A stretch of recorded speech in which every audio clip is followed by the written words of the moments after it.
Sir आप ये तो नहीं कर सकते कि अगर आपके पास कोई आ गया है और वो मर रहा है तो आप उसको बोले नहीं भाई मैं तुम्हें सपोर्ट नहीं करूँगा।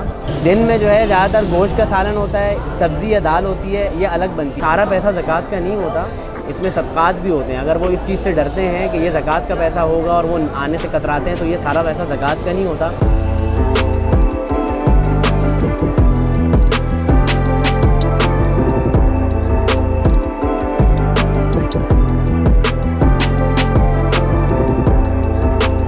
मोहम्मद उमर। अल्हम्दुलिल्लाह हमारे यहाँ जो है रोज़ाना जो है 7,500 से 8,000 अफराद का खाना बनता है। ये 1985 से चल रहा है। सन 1985 में मेरे ताया ने ये शुरू किया था। वो भी ऐसे शुरू हुआ था कि जो अफ़गानिस्तान वॉर हुई थी वहाँ पे बहुत सारे लोग जो है पाकिस्तान आ रहे थे, तो वो 1-2 अफ़गानी आके बैठ जाते थे, मेरे ताया उनको खाना दे देते थे। फिर ऐसा हुआ कि 4-5 बैठने लगे तो लोग जो होते थे जो खाना अंदर खाते थे वो कहते थे यार इनको खाना खिला दे, पैसे दे जाते थे।